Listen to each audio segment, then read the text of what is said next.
Hey, what's going on guys, Oscarmini here, and today we're gonna unbox and have a detailed review of the Infinix Smart 3. This smartphone brings a whole lot of Android features that make me want to call it the best entry-level device so far.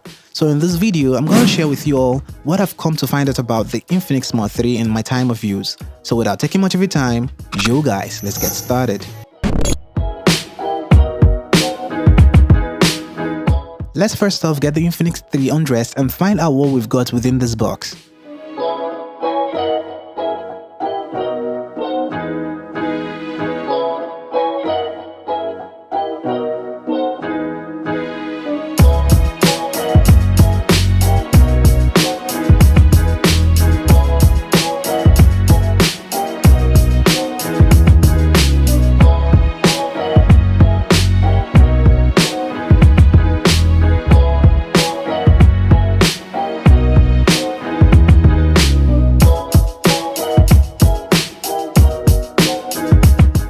And opening the box of the Infinix Smart 3, you get to see the device itself as the first item in the box. Setting that aside and going a layer down, you get the various accessories which include a 6 watts charger, a micro USB cable, a 3.5mm jack headphone, a plastic case, some paperwork and a light screen protector. It's as pretty and straightforward as accessories I've gotten with Infinix devices lately. Now we know what's off the box, let's get a deeper look at the device itself. The Infinix Smart 3, which is obviously the base version of the Smart 3 Plus, which we reviewed recently, has an openable rear where it reveals the dual nano SIM tray, and they both support 4G LTE. You also get to see the dedicated micro SD card slot and the sticker noting the 3050 mAh battery capacity. Outside and at the rear of the Smart 3, you see a camera setup which features a 30MP rear camera and an LED flash. Below the camera module and at the horizontal center is a fingerprint sensor for security, and moving downwards to the left corner is a speaker opening for this device. The left and the top sides of the Smart 3 are actually bare, while the right side has the volume rocker, the power button below that, and the bottom features a mouthpiece opening, 3.5mm jack for the headphones, and a micro USB 2.0 port. Now taking a look at the front of this device, you get to see the 5.5-inch HD Plus IPS display at a resolution of 720 by 1440. This display isn't the brightest in the world. In fact, it's the least bright smartphone amongst the last 7 devices I've had to review on this channel, but that doesn't make it unusable outdoors.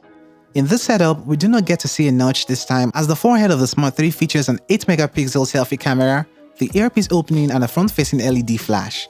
Honestly, for a budget smartphone, the Smart 3's build quality looks pretty good.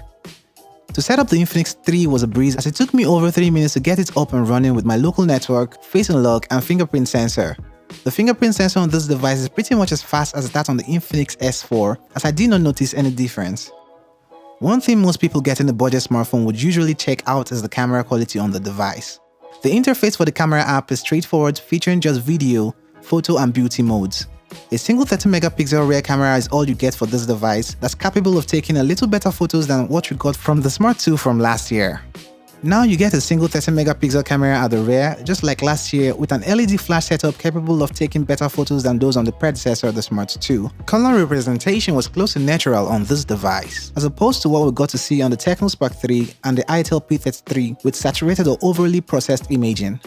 This means that the colors are not as vibrant as some other phones in its range, and you might have to add on filters to get an equivalent of what you see on devices in that price range. Photos had considerably nice details to them and could be made better in post, or if Infinix decided to push an update to the device that addresses this issue.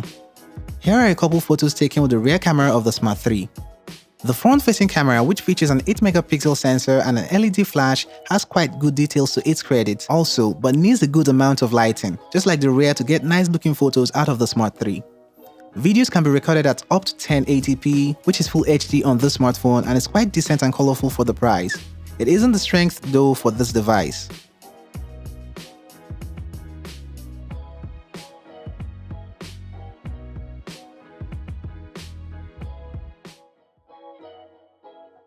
We have the MediaTek Helio A22 MT6761 processor here, which is the same system on chip on the Smart 3 Plus, clocked at 2.0 GHz, coupled with 1 GB of RAM and 16 GB of internal memory. You should have close to 10 GB of storage available out of the box, and as much as most would want to shrug at the 1 GB of RAM here, remember that this device comes out of the box with Android 9 Pie Go edition, meaning the apps and OS have been optimized for such a hardware which will compensate for the speed. You can run pretty much basic tasking applications at ease on this device, and more so, there are apps that have been built and on the Play Store specifically for Android devices running the Go edition. You have to know for a fact that the performance is pretty much basic, running 3D games will be a pain in the butt, and might not even be playable.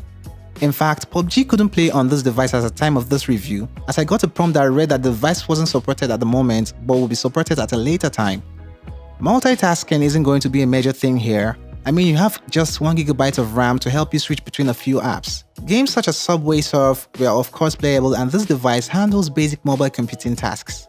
Here are the Geekbench and Antutu scores for the Infinix Smart 3 device. You get a 3050 mAh battery, just like last year on this device, and though that might not seem decent for the Smart 3, I think Infinix could have bumped it up to 3500 mAh. I guess that isn't possible as the Pro version has the same rating.